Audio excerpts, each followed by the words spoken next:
கொண்டு தின்று விளையாடி இன்புற்று இணங்கி வாழ்ந்தி தீமையெல்லாம் அழிந்து போகும் திரும்பி வாரா. இதுபோல் மனிதனுக்கு தேவையான அனைத்து வாழ்க்கை குறிப்புகளிலும் தன்னம்பிக்கை வரிகளையும் அவர் கவிதை புத்தகங்களில் ஆங்காங்கே ஒளிந்து கொண்டிருக்கின்றது. அதை நாம் தேடி படித்து வாழ்வில் உயர்வோம் என்று கூடி விடைபெறுகின்றேன். நன்றி, வணக்கம்.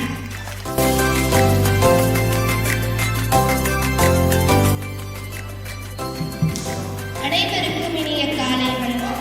இன்றைய தினம் ஒவ்வொரு பெண்ணும் வாழ்வில் தலைநிமிர்ந்து நின்று உலகை சிறப்பிக்கும் நிலைக்கு உயர காரணமாய் இந்த விந்தை மனிதன் பாரதியாரின் பிறந்த நாள். நாம் அனைவரும் பின்பற்றிக் கொண்டிருக்கும் நெறிமுறைகளுக்கு அடிக்கோலியவர் பாரதியார். எவ்வளவுதான் நம் பாதையை பற்றி அறிந்து கொண்டாலும் வாழ்வில் ஒவ்வொரு நொடிக்கும் நமக்கு துணை நிற்கும் நெறிமுறைகளை தந்து நம் உணர்வுகளை தட்டி எழுப்பிய அவரின் போற்றத்தக்க செயல்களை பற்றிய கலந்துரையாடலை நிகழ்த்து என் தோழர்களை அன்புடன் அழைக்கிறேன்.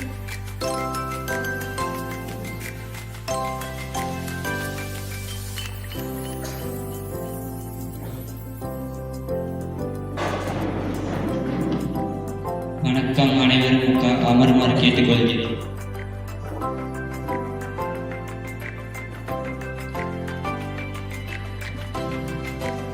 ஐயா, என்ன இன்னைக்கு பாரதியின் உருவத்தில் வந்திருக்கிறீர்கள்? இன்று பாரதியாரின் பிறந்த நாள். ஆகையால் நான் பாரதியார் தோட்டத்தில் வந்திருக்கிறேன். இன்று பாரதியாரை பற்றி சில செய்திகளை பகிர்ந்து கொள்ளலாமா? முதலில் யார்? ஐயா, நான் பாரதியின் வாழ்க்கை குறிப்பை பற்றி கூறுகிறேன். கேட்கலாம். சின்னசாமி ஐயர் லக்குமி அம்மாள் தம்பதியினருக்கு டிசம்பர் 11, 1882 தமிழ்நாட்டின் தூத்துக்குடி மாவட்டத்தில் உள்ள எட்டயபுரத்தில் பாரதியார் பிறந்தார். இவரின் இயற்பெயர் சுப்பிரமணியன் என்றாலும் சுப்பையா என்று அழைக்கப்பட்டார். 1887 ஆண்டு லக்குமி அம்மாள் மறைந்தார். அதனால் பாரதியார் அவரின் பாட்டியான பாகீரதி அம்மாளிடம் வளர்ந்தார். தனது 11ஆம் வயதில் பள்ளியிலிருந்து படித்து வரும்பொழுதே கவி புனையும் ஆற்றலை வெளிப்படுத்தினார். 1897 ஆண்டு செல்லம்மாளை மணந்தார். 1898 ஆண்டு தொழிலில் ஏற்பட்ட நட்டத்தினால் வறுமை நிலையினை அடைந்தார். இதனை எட்டயபுரம் மன்னருக்கு தெரிவித்து பொருளுதவி வழங்குமாறு கடிதத்தில் கேட்டுக்கொண்டார். பின்னர் எட்டயபுரம் அரண்மனையில் பணி கிடைத்தது. சில காலத்திலேயே அப்பணியை விடுத்து காசிக்கு சென்றார். மதுரையில் சேதுபதி மேல்நிலை பள்ளியில் தமிழாசிரியராகவும் பணியாற்றினார். அருமை அண்ணா, அருமையாக கூறியிருக்கிறார். உனக்கு என் வாழ்த்துக்கள். ஐயா, இலக்கிய பணியை பற்றி நான் கூறுகிறேன். தம் தாய்மொழி தமிழின் மீது அளவு கடந்த அன்பு கொண்டவர். பன்மொழி புலமை பெற்று பாவலரான இவர் யாம் அறிந்த மொழிகளிலேயே தமிழ்மொழி போல் இனிதாவதெங்கும் காணோம் என கவி புனைந்தார். சமஸ்கிருதம், வங்காளம், ஆங்கிலம் போன்ற மொழிகளில் தனிப்புலமை பெற்றவர். அம்மொழிகளின் தனிச்சிறப்பு மிக்க படைப்புகளை தமிழ் மொழியாக்கம் செய்தவர். பழங்காவியங்களின் மீது தனி ஈடுபாடு கொண்டவர். அழகியல் உணர்வும் தத்துவ சிந்தனைகளும் ஒருங்கே கொண்டவர் என அறியப்படுகின்றார். பாஞ்சாலி சபதம் இந்திய விடுதலை போராட்டத்தையே பாரத போராகவும் பாஞ்சாலியை பாரத மாதாவாகவும் உருவகப்படுத்தி பாரதி மகாகவி படைத்த படைப்பு தான் பாஞ்சாலி சபதம். பாஞ்சாலி சபதம் 5 பாகங்கள் உடையது. சூழ்ச்சி சருக்கம், சூதாடா சருக்கம், சபத சருக்கம், தகிலுறுது சருக்கம் என 5 சருக்கங்களையும் 412 பாடல்களையும் கொண்டது. அருமை ஹரிணி, அருமையாக கூறியிருக்கிறார். உனக்கு என் பாராட்டுக்கள். ஐயா, பாரதியின் விடுதலை போராட்டத்தை பற்றி நான் கூறுகிறேன். கூறு கேட்கலாம். பாரதியார் சுதேசி மித்திரனின் உதவி ஆசிரியராக பணியாற்றினார். சக்கரவர்த்தினி என்ற மகளிர் மாத இதழும், இந்தியா என்ற வார இதழும், கர்மயோகி, சூரியோதயம், தர்மம் என்ற இதழ்களிலும், யங் இந்தியா என்ற ஆங்கில இதழ்களுக்கும் ஆசிரியராக பணியாற்றினார். ஆங்கில அரசால் தடை செய்யப்பட்ட இந்தியா என்கிற பத்திரிகை புதுவையில் வெளியானது.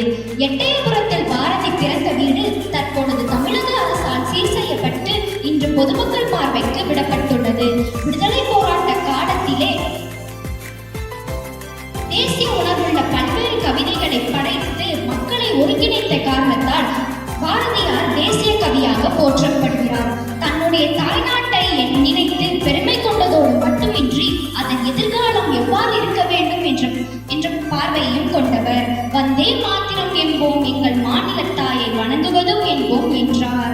வங்கத்தில் ஓடி வரும் நீரின் மிகையால் மையத்து நாடுகளில் பயிர் செய்யும் நதிநீர் இணைப்பு திட்டத்தை விடுதலைக்கு முன்பே கனவு கண்டவர்.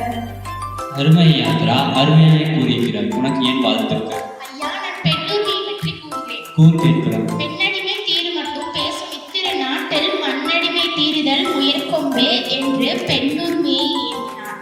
போற்றி போற்றி ஓர் ஆயிரம் போற்றினின் பொன்னடிக்கு பல்லாயிரம் போற்றிக்கான் என்ற பாரதி பெண்மை வாழ்கவென கூதியோமடா என்றார்.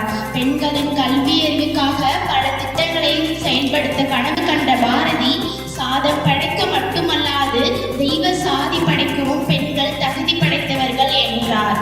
தமிழ்நாடு அரசு மகாகவி பாரதியார் நினைவினை போற்றும் வகையில் பாரதியார் நினைவு சின்னங்களாக எட்டயபுரத்தில் அவர் வாழ்ந்த இல்லம், சென்னை திருவல்லிக்கேணியில் அவர் வாழ்ந்த இல்லம், புதுச்சேரியில் அவர் வாழ்ந்த இல்லம் ஆகியவை நினைவு இல்லங்களாக போற்றி வருகிறது. அருமை அத்திகா, அருமையாக கூறுகிறாய். உனக்கு ஏன் பாராட்டுக்கள்? ஐயா, நான் பாரதியின் படைப்புகளை பற்றி கூறவா?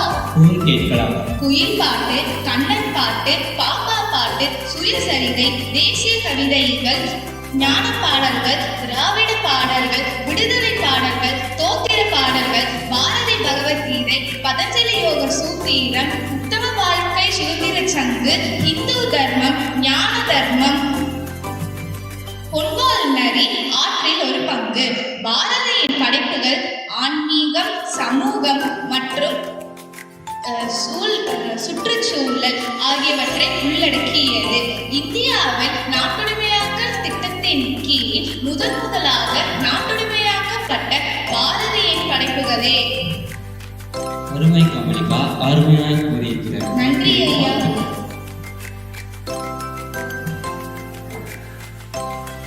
ஐயா, நாங்கள் பாரதியாரின் பாடல் ஒன்று பாடலாமா?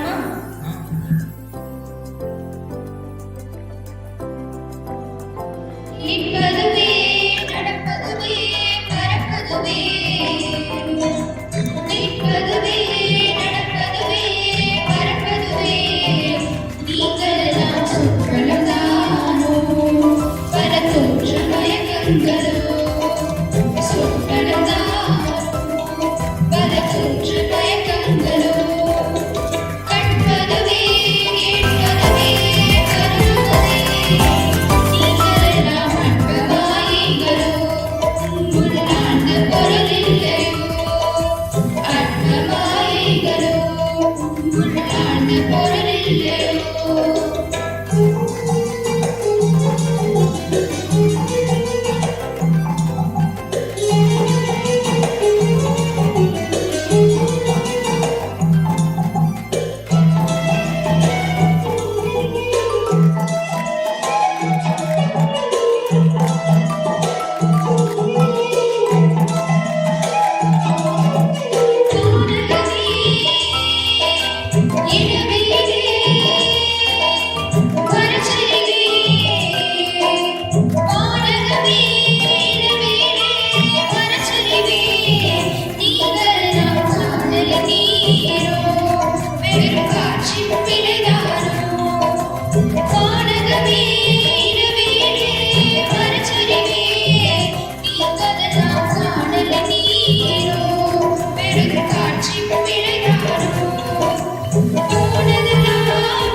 குணங்கள் பொய்களோ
கவிதைகள். இவற்றை நாம் பின்பற்றி வாழ்வோமாக. நன்றி, வணக்கம்.